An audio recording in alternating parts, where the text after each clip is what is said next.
Saudara, meski pembangunan ibu kota Nusantara adalah amanat undang-undang, tapi tetap ada yang ingin ibu kota tetap di Jakarta sebagai pusat pemerintahan, seperti keinginan Partai Keadilan Sejahtera.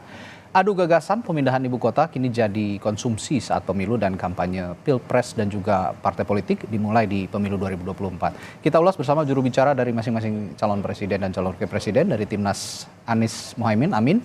Ada Muhammad Khalid di studio.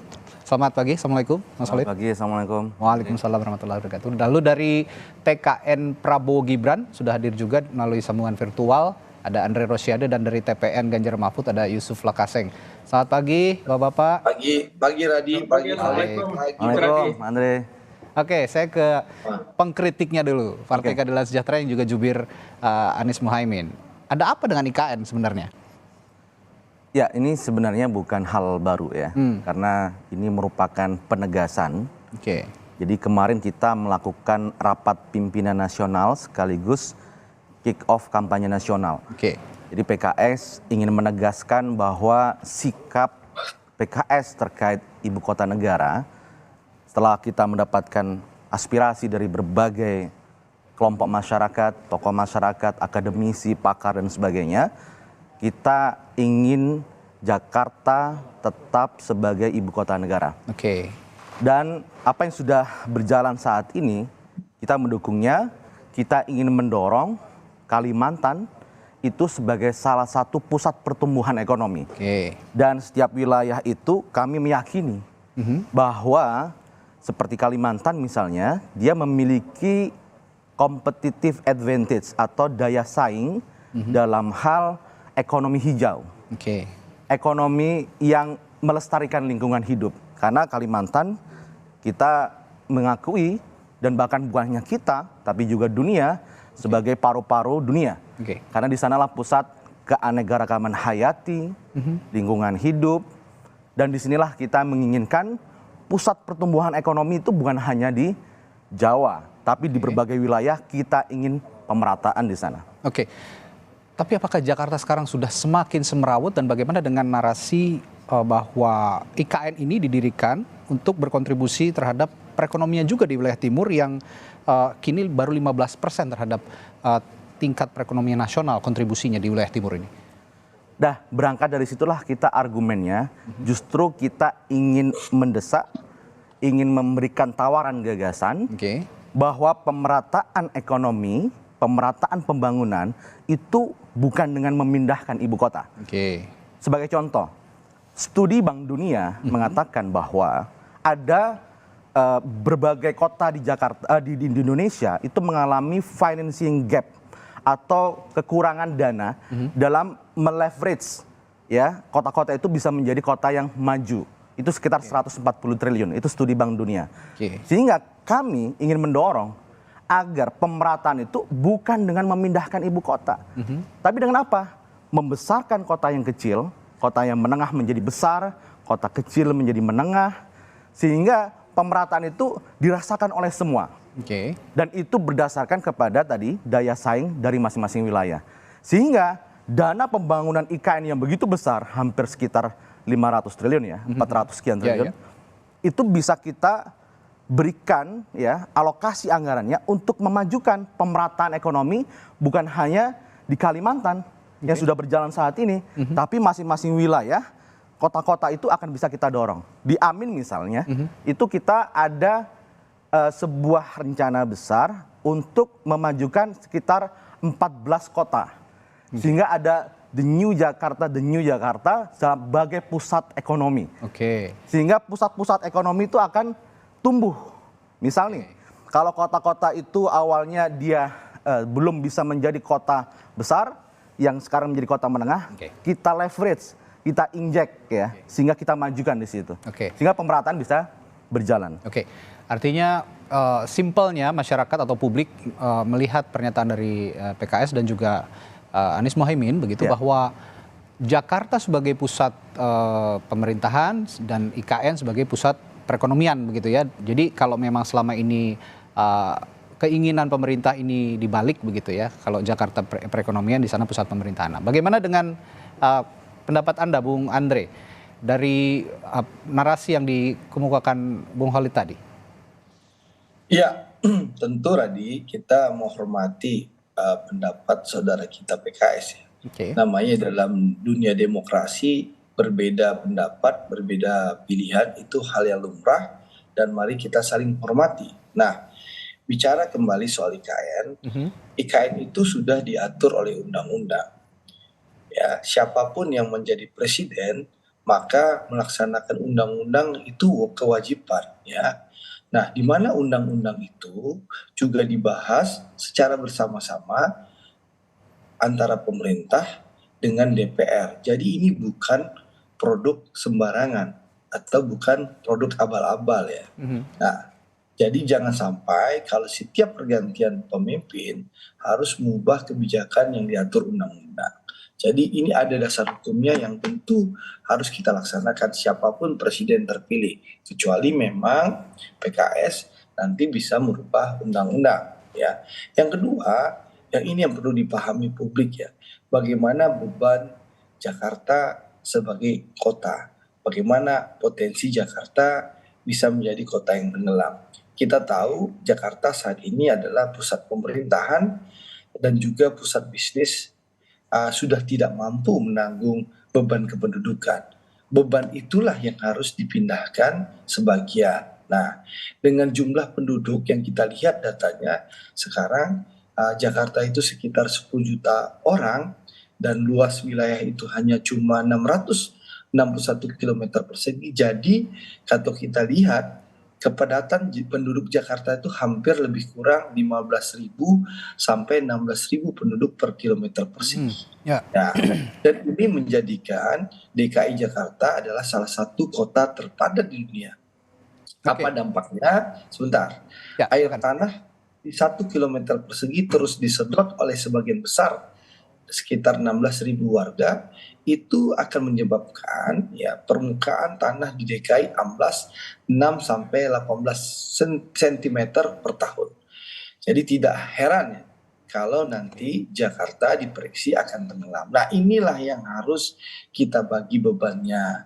Makanya dipilihlah IKN Penajam Pasar menjadi ibu kota negara kita. Jadi ada pembagian peran ya. Bagaimana nanti IKN menjadi pusat pemerintahan, DKI Jakarta menjadi pusat bisnis dan perdagangan. Nah, bicara soal dan ini menunjukkan bagaimana orientasi pemerintah tidak lagi hanya Jawa sentris terhadap pembangunan tapi menjadi Indonesia sentris. Itu dua hal ya. Lalu yang ketiga, menanggapi Khalid soal pemerataan pembangunan. Saya rasa pemerintah Pak Jokowi sudah berkomitmen soal pemerataan pembangunan ini. Bagaimana seluruh daerah, seluruh provinsi itu mendapat kue pembangunan yang merata. Bahkan contoh, saya ini daerah Sumatera Barat. Saya sekarang ada di Sumatera Barat. Pak Jokowi ya menunjukkan keberpihakan yang begitu luar biasa. Contoh saya sendiri sebagai anggota DPR, kita lihat ada pasar yang sudah hancur sejak 2009. Saya menyampaikan kepada pemerintah, pemerintah mengelontorkan ratusan miliar, termasuk pembangunan tol di Sumatera. Bagaimana pemerintah pusat ingin terjadi percepatan pembangunan di Sumatera. Sumatera Barat pun di mana Pak Jokowi kalah telak dengan Pak Prabowo dapat 87%, tetap dapat kue pembangunan tol. Memang disayangkan kami lebih lambat dari daerah-daerah lain. Di saat provinsi yang lain berlari cepat, tolnya tersambung dan pembangunan lancar. Nah, di kampung kami Sumatera Barat yang kebetulan 3 periode dipimpin oleh partainya Khalid begitu lamban bin lambin, sehingga anggaran triliunan yang diberikan oleh itu pemerintah opini subjektif. itu lambat. Ya, lambat bin lambin itu. Pas Khalid dari PKS. Jadi tidak ada isu pemerataan. Bahkan di NTB ya gubernurnya juga dari PKS, Bang Zulkifli Mansah, itu presiden berkomitmen melakukan percepatan pembangunan di NTB. Jadi jangan kita mispersepsi seakan-akan pembangunan IKN itu malah kita pemerintah tidak memperhatikan atau tidak melakukan pemerataan atau tidak melakukan pembangunan di daerah yang lain. Ini mispersepsi. Ini mindset yang salah. Yang ada adalah bagaimana pemerintah membagi beban DKI sebagai ibu kota negara dan pusat bisnis itu berbagi nantinya dengan IKN. Ibu kota negara, pusat administrasi negara dipindah ke IKN, DKI tetap menjadi pusat bisnis dan pusat perdagangan. Dan juga sekali lagi pemerintah tentu akan berkomitmen membangun di seluruh wilayah Indonesia dan percepatan pembangunan. Itulah komitmen Pak Prabowo sebagai calon presiden yang representasi akan melanjutkan keberhasilan pemerintahan Pak Jokowi. Yang baik kita lanjutkan, yang belum baik tentu kita akan sempurnakan demi kepentingan seluruh rakyat Indonesia. Begitu, Ray. Saya yakin sebentar, Bung Khalid, saya yakin juga akan ada sanggahan soal ini. Tapi saya kasih kesempatan dulu untuk tim ses dari Ganjar Mahfud, ada Bung Yusuf Lakaseng. Bung Yusuf, saya melihat bahwa Ganjar Mahfud sejauh ini melalui tim sesnya juga, ini narasinya masih sebatas membela IKN itu bisa berdiri tetap di di Penajam Pasir Utara di Kalimantan, itu karena dengan narasi bahwa IKN itu adalah simbolik pembangunan Indonesia, jadi tidak boleh Java sentris, tapi belum mengemukakan alasan-alasan konkretnya kenapa memang IKN itu harus dipertahankan, keberadaannya tetap dibangun. Nah, dari narasi yang dibangun oleh PKS dan juga Anies Muhaimin, apa yang bisa Anda kemukakan soal bagaimana IKN ini tetap harus ada karena jangan sampai ada Java sentris? Data-data apa yang bisa Anda ungkap?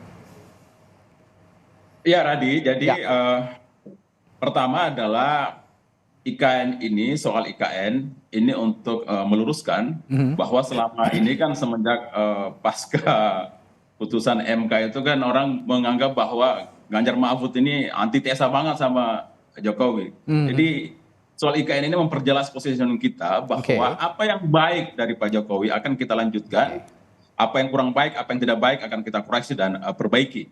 Nah, soal IKN ini komitmen Ganjar Mahfud jelas akan menuntaskan, akan melanjutkan, karena ini adalah utang sejarah.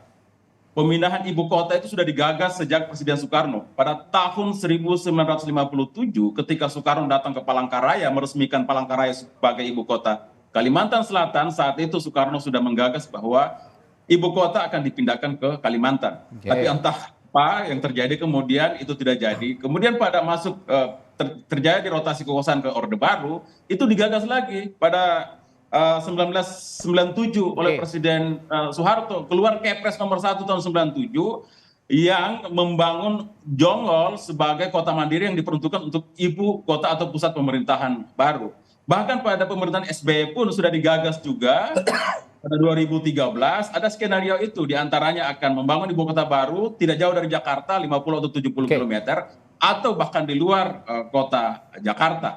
Kenapa bagi kami IKN penting? Karena dia adalah titik keseimbangan untuk keadilan pembangunan serta sebagai simbol Indonesia yang futuristik. Karena kan IKN ini kan dibangun betul-betul menjadi kota modern, ya, bahkan menjadi forest city dan smart city. Jadi di situ akan betul-betul dibangun sebuah kota yang nyaman untuk ditinggali, nyaman untuk bekerja, nyaman untuk bermain, nyaman untuk belajar. Saya kira itu ada dalam poin visi misi Prabowo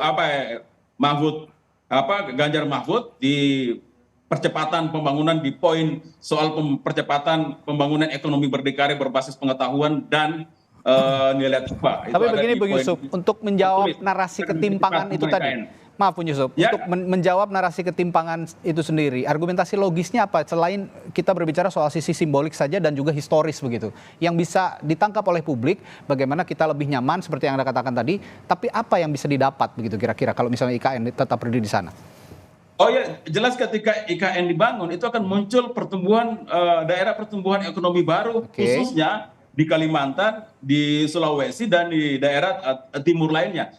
Untuk daerah Sulawesi Tengah tempat kelahiran saya saja sudah menyiapkan diri menjadi daerah penyangga ibu kota. Barusan Presiden sudah meresmikan pusat pangan nasional untuk membackup kebutuhan dari ibu kota Nusantara ketika pindahkan semua aktivitas pemerintahan pusat ke IKN. Gitu, Radi. Baik.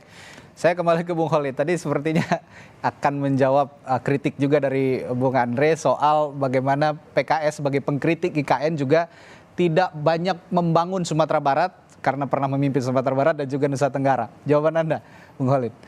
Nah, itu terlalu lokalistik. Oke. Hal itu.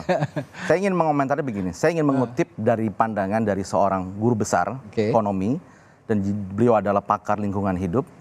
Jika memang ada beban permasalahan yang ada di Jakarta, maka sebagai seorang pemimpin itu tidak boleh meninggalkan permasalahan itu. Kita harus selesaikan masalah kemacetan. Maka kita harus melakukan revolusi dalam public transportation. Masalah lingkungan hidup. Maka pembangunan di Jakarta harus lebih membangun berdasarkan konservasi, kelestarian hidup tersebut.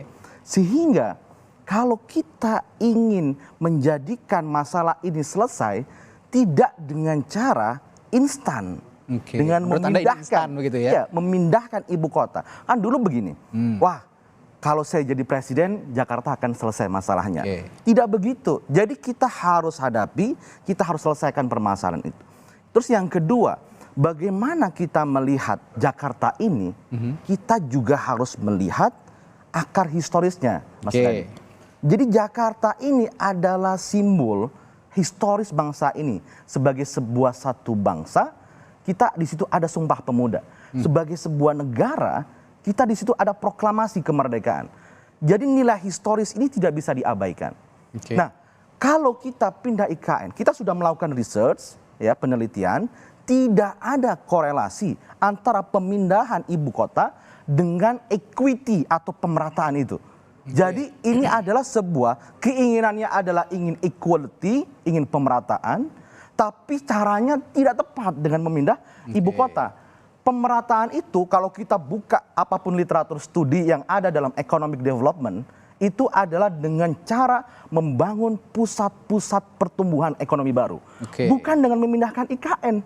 Jadi inilah poin pentingnya. Bagaimana instrumennya? Pertama, instrumen fiskal. Masalah kebijakan fiskal. Yang kedua, instrumen moneter. Yang ketiga, instrumen industrial policy. Dan disinilah kita akan bisa membangun pusat-pusat pertumbuhan baru. Kalau kita bayangkan nih Mas Radhi dan mungkin warga yang menonton, bahwa ketika kita memindahkan ke IKN ini dari Jakarta, yang pindah itu siapa sih sebenarnya? Hanya pemerintahnya saja. Pemerintahan saja kan? Dan inilah kita, kalau kita bicara masalah pengurangan beban dan sebagainya, tidak terlalu signifikan. Yang harus kita lakukan adalah please dengan membuat fiscal policy yang lebih adil. Please membuat monetary policy yang lebih merata. Bagaimana membuat industrialization yang lebih merata. Itu yang kita harus lakukan. Sehingga kota-kota yang sekarang itu belum maju menjadi lebih maju. Nah, anggaran 400 hampir 500 T itu kita buat desain polisinya ke arah sana. Ya. Nah, nanti setelah jeda saya akan tanya ke Bung Andre. Ini bagaimana menjawab ini juga, bahwa sebenarnya memindahkan ibu kota negara dari Jakarta ke IKN ini hanya memindahkan pemerintahnya saja, tapi pemerataan ekonominya tidak ikut juga ke sana, karena tetap warga Jakarta juga diyakini ataupun bisnismen besar gitu ya, investor besar akan tetap menetap di sini begitu ya menurut Anda. Dan bahwa gagasan dari Anies Baswedan dan juga Timnas Amin tadi, bahwa yang kota menengah jadi kota besar, kota kecil jadi menengah, itulah namanya pemerataan ekonomi. Nah, bagaimana Anda menjawab itu? Nanti setelah jeda Bung Andre akan saya tanyakan ke Anda. Tetaplah bersama kami di Sapa Indonesia Pagi.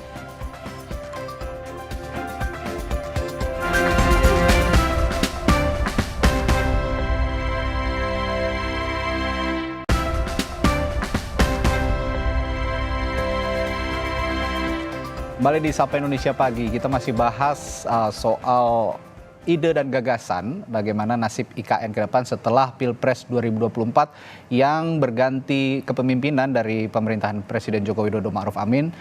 Dan saat ini saya akan kembali bertanya kepada Bung Andre bahwa ada narasi dari Anies Baswedan sebagai capres nomor 1. Saya bacakan, Bung Andre, ketika tujuan membangun kota baru dan ibu kota baru dengan alasan pemerataan, maka itu tidak menghasilkan pemerataan baru. Mengapa?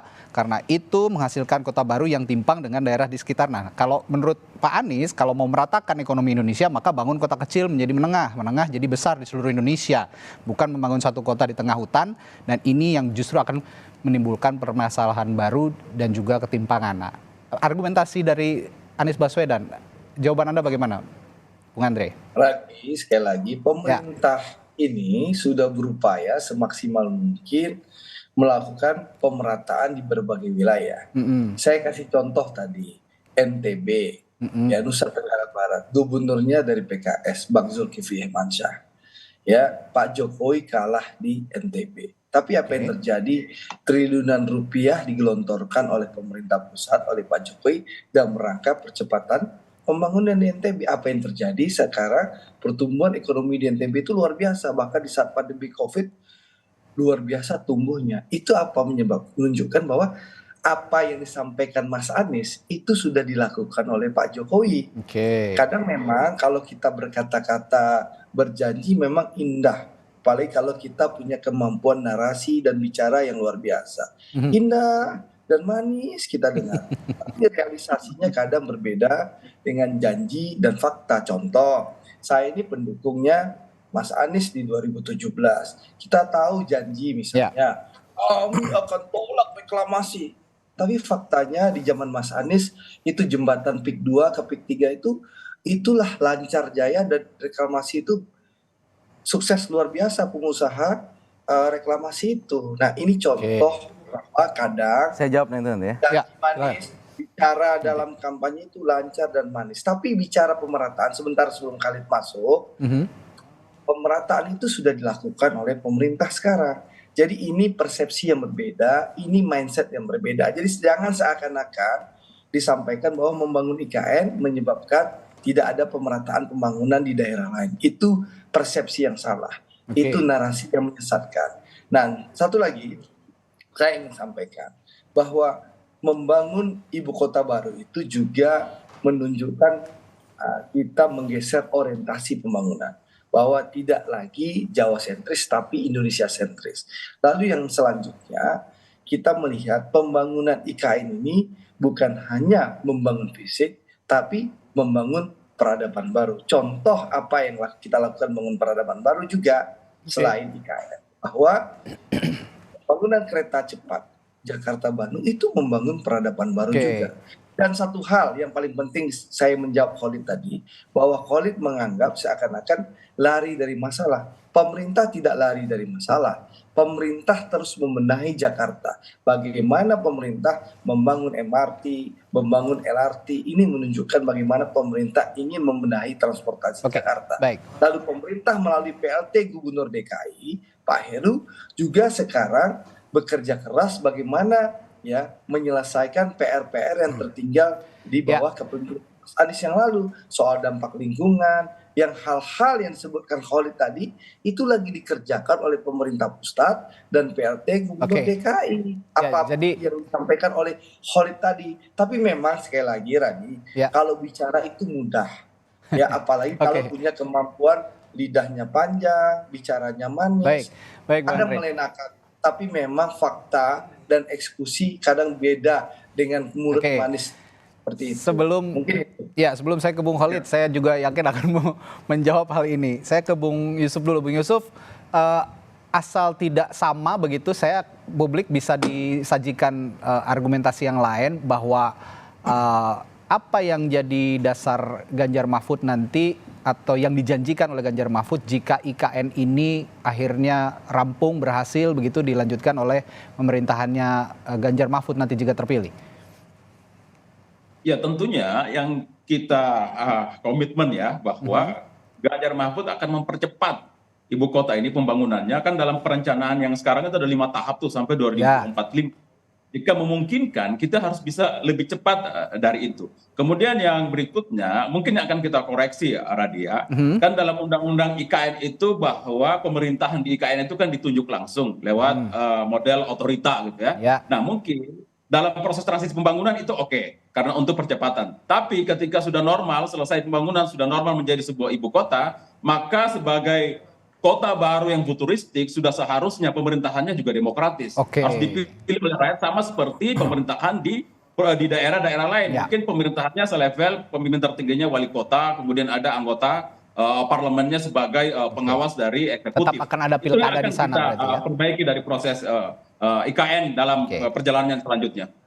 Oke, jadi ini yang dijanjikan oleh Ganjar Mahfud ini juga ide dan gagasan bahwa IKN meskipun saat ini nanti akan misalnya pembangunan berlanjut begitu akan dipimpin oleh kepala otorita, tapi jika sudah pembangunan sudah established gitu, tetap proses demokrasi di Ibu Kota Nusantara harus dilakukan gitu ya, akan ada pemilihan kepala daerah di sana untuk memimpin IKN. Nah, saya akan ke Bung Khalid. Bung Khalid, jadi kalau kata Bung Andre tadi tidak usah khawatir lah, Pak Jokowi ini sudah juga memberikan contoh bahwa pemerataan pembangunan itu tidak hanya semata-mata karena IKN, karena ada pembangunan di Nusa Tenggara, ada pembangunan di kereta cepat Jakarta Bandung seperti yang diungkapkan. Jadi apa khawatirannya sebenarnya? Nggak, ini hanya masalah sebuah pilihan. Kalau dalam ilmu ekonomi itu kita namanya ada resources, ada sumber daya, mana yang paling optimal kita gunakan. Kita mau achieve pemerataan ekonomi. Apakah solusinya IKN? Tidak. Kami memandang itu bukan solusinya. Jadi apa yang dilakukan Pak Jokowi sekarang sebenarnya sudah bisa dilanjutkan begitu ya, tidak perlu memindahkan ibu kota. Tidak perlu menggunakan IKN. Dan jadi kita tadi saya sampaikan bahwa konsep kita adalah membangun pertumbuhan ekonomi baru. Dan itu yang harus kita akselerasi. Mana yang menjadi pusat ekonomi hijau, mana yang menjadi pusat pariwisata, mana yang menjadi pusat industri nikel, mana yang menjadi pusat daya saing di bidang ekonomi sumber daya alam dan sebagainya. Dan itu yang harus kita akselerasi. Dan ini konsep yang ingin kita tawarkan. Jadi jangan khawatir. Misalnya sekarang di Nusantara sudah dibangun. Itu tetap kita lanjutkan. Tapi konsepnya bukan sebagai ibu kota. Karena Jakarta, kita sebagai bangsa, kita sebagai negara, punya nilai historis di situ. Bahkan salah satu, kenapa PKS menolak, kita sama nih dengan tim Ganjar Mahfud. Salah satu poinnya adalah, di otoritas sekarang kan tidak ada konsep demokrasinya. Nah, ini harus juga kita koreksi. Sebagai ibu kota, dia itu harus menjadi role model. Role model bukan hanya dalam pembangunan ekonomi, tapi dalam sisi budaya, dalam sisi demokrasi, itu juga harus menjadi role model di sana. Dan ini juga harus kita koreksi. Nah, disinilah tadi saya ingin mengkoreksi, misal nih, janji manis dan sebagainya dari Bang Andre. Apa yang dilakukan oleh Mas Anies Baswedan di Jakarta, kita ini sama-sama pendukungnya Mas Anies waktu di Jakarta. Jadi saya ingin mengingatkan memori lagi kepada Bang Andre, bahwa ya di Jakarta ketika reklamasi, yang sudah dibangun nggak mungkin dong kita dibongkar. Tapi yang belum dibangun, yang ini nggak boleh dilanjutkan. Sehingga apa yang kita lakukan bukan hanya perubahan, itu bongkar total, nggak begitu. Ya, misal nih ada kekhawatiran PKS menang, Jakarta tetap ibu kota. Loh, yang sudah dibangun dibongkar dong? Nggak dibongkar. Tapi kita memiliki konsep pembangunan, tidak boleh langsung membongkar itu, tapi kita memiliki strategi yang berbeda. Seperti? Strategi kita adalah bagaimana Kalimantan, ya bukan hanya Kalimantan Timur, menjadi pusat-pusat pertumbuhan ekonomi baru. Dan inilah yang harus kita dorong, sehingga apa? Menciptakan lapangan pekerjaan, mengurangi kemiskinan, dan mengurangi ketimpangan. Itu yang ingin kita tawarkan. Nah, hal terakhir yang harus Anda jawab juga Bung Khalid. Sebagai informasi kan pembangunan IKN di Kabupaten Penajam Pasir Utara ini telah dimulai sejak 2021 dan ada dalam Undang-Undang Nomor 21 Tahun 2023 itu sudah mengamanahkan mengenai kelanjutan pembangunan IKN pada kepemimpinan presiden selanjutnya. Ini sudah ada di undang-undangnya. Nah, kalau memang Anda tidak setuju, PKS tidak setuju, dan Amin tidak setuju dengan pembangunan IKN ini, apa yang Anda akan lakukan dengan keberadaan undang-undang ini juga? Jadi begini, kita kan kemarin di launching nasional mengatakan, jika rakyat Indonesia memberikan amanah kepada PKS menjadi partai pemenang, maka kita akan menggagas, menginisiasi perubahan undang-undang itu. Bisa. Kita bisa mengundangkan revisi undang-undang, dan kalau kita menang Pilpres, kita ajukan kepada calon presiden kita, Bapak Anies Muhaimin, ya, untuk bisa melakukan perubahan itu. Itu juga bisa. Sebentar, tapi kalau merubah undang-undang, bukankah percepatan pembangunan itu juga nanti akan terhambat kembali? Konsepnya berubah. Konsepnya berubah, bukan pindah ibu kota. Jakarta akan tetap menjadi ibu kota negara, tapi Nusantara saat ini menjadi pusat pertumbuhan ekonomi hijau. Pusat pertumbuhan ekonomi yang ada di IKN itu apakah nanti juga jika merubah undang-undang tidak akan kembali mundur begitu? Enggak. Terhambat gitu? Justru apa yang terjadi di Jakarta ini kita perbaiki, kita selesaikan ya masalahnya itu. Dan apa yang sekarang sudah dibangun kita lanjutkan, tapi dengan konsep yang berbeda, bukan sebagai sebuah kota ibu kota negara. Baik.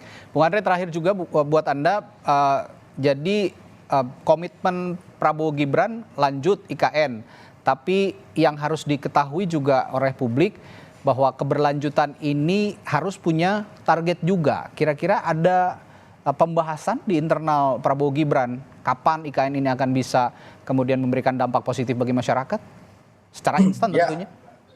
Ya, jadi begini, Radi. Yang pasti tentu kami berkomitmen, pasangan Pak Prabowo dan Mas Gibran berkomitmen akan melanjutkan kebijakan yang sudah baik dan menyempurnakan kebijakan yang mungkin belum baik untuk masyarakat. Itu komitmennya sebagai kalimat kita yang menyampaikan bagian dari keberlanjutan. Kan seperti itu tagline kami. Nah, tentu masalah IKN sekali lagi kita akan mendorong pemerintah secepatnya bagaimana ya IKN ini betul-betul bisa memberikan dampak positif bagi masyarakat. Tapi sekali lagi Radi, memindahkan ibu kota itu tentu butuh waktu, butuh proses, ya. Dan ini bukan hanya sekedar membangun infrastruktur, tapi kita membangun ekosistem dan membangun peradaban baru. Jadi insya Allah mohon doanya, mohon dukungannya, kita bersama-sama membangun IKN dan insya Allah IKN yang kita harapkan ini bisa sukses, betul-betul menunjukkan bahwa pembangunan tidak lagi Jawa sentris, tapi Indonesia sentris, dan juga sekali lagi IKN ini betul-betul bisa menopang seluruh wilayah yang ada di Kalimantan, sehingga terjadi percepatan pembangunan dan juga sekali lagi pemerataan pembangunan tidak hanya di Jawa dan di IKN, tapi tentu ada di seluruh Indonesia. Karena sekali lagi presiden terpilih di 2024 adalah presiden seluruh rakyat Indonesia. Yang paling penting siapapun yang terpilih itu presiden kita semua, dan pesan kami di 28 November di hari perdana kampanye ini, mari kita bersama-sama ciptakan pemilu yang riang dan gembira, jauh dari fitnah, jauh dari hoax, dan jauh dari kemarah-marahan. Karena rakyat butuh pemilu yang riang gembira, bukan pemilu yang marah-marah. Seperti itu. Baik, terakhir ke Bung Yusuf. Bung Yusuf, jika berbicara soal penolakan begitu ya, penolakan IKN di masa kampanye, sebenarnya penolakan ini bukan hanya di masa kampanye ya, di sebelum-sebelumnya juga sudah ada riak-riak penolakan itu, bahkan di sekitar masyarakat IKN sendiri ada yang tidak setuju dengan keberadaan IKN. Nah, untuk Ganjar Mahfud, tim ses Ganjar Mahfud dan juga Ganjar Mahfud nanti jika terpilih, bagaimana Anda menjelaskan kepada orang-orang atau publik yang masih ragu dengan pendirian IKN ini, penolakan yang terjadi dalam berbagai elemen, ini bisa diyakinkan oleh Ganjar Mahfud bahwa IKN ini bisa memberikan dampak positif bagi masyarakat. Apa janji Ganjar Mahfud untuk mereka yang menolak ini? Ya, jadi pemindahan IKN ini memang ada dua hal sekaligus yang langsung terdampak ya. Yang pertama adalah dia mengurangi atau solusi dari beban Jakarta yang sudah sangat berat. Karena kan daya dukung lingkungan Jawa dan Jakarta itu sudah overdosis, harus dipindahkan. Kemudian ketika IKN dipindahkan, itu juga sekaligus menjadi daerah pertumbuhan ekonomi baru di timur.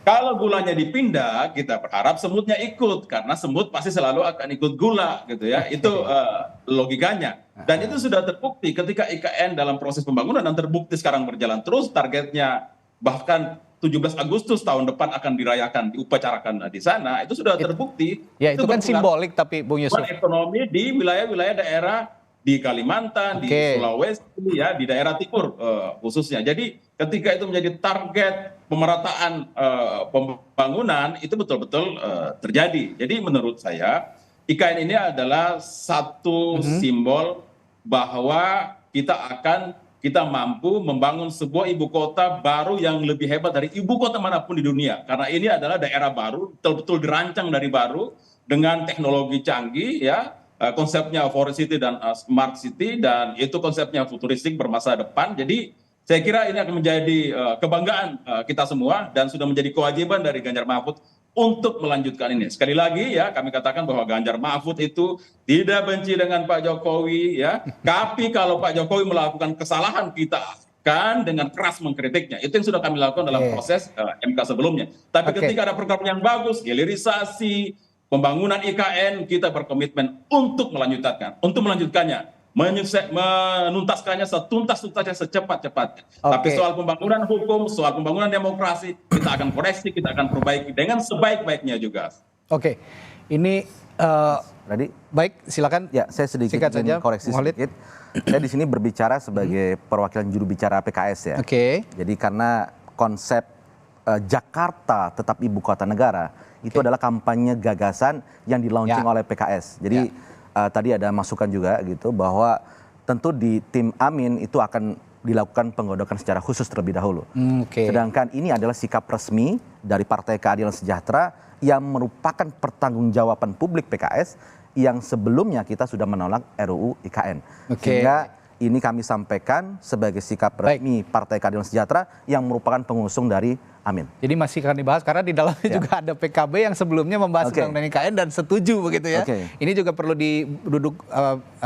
bicara bersama lagi, duduk bareng lagi bagaimana nanti jika Amin sukses begitu ya memenangi Pilpres dan konsep soal IKN ini harus dibahas lagi dengan internal koalisi begitu ya pastinya. Baik. Senang sekali pagi hari ini kita berbicara ide dan gagasan di hari pertama kampanye Pilpres, baik partai politik maupun calon presiden, calon wakil presiden diwakili oleh juru bicara tim ses masing-masing. Ada Timnas Amin, Timnas Anies Muhaimin di studio Muhammad Khalid dan juga dari TKN, juru bicara PKS juga Muhammad Khalid, lalu dari TKN Prabowo Gibran, Andre Rosiade dan TPN Ganjar Mahfud Yusuf Lakaseng telah berbagi perspektifnya soal IKN pagi hari ini. Terima kasih Bapak-Bapak, sehat selalu, sampai jumpa lain waktu. Ya, terima kasih. Sukses semua. Sukses Pak Andre, Pak Yusuf.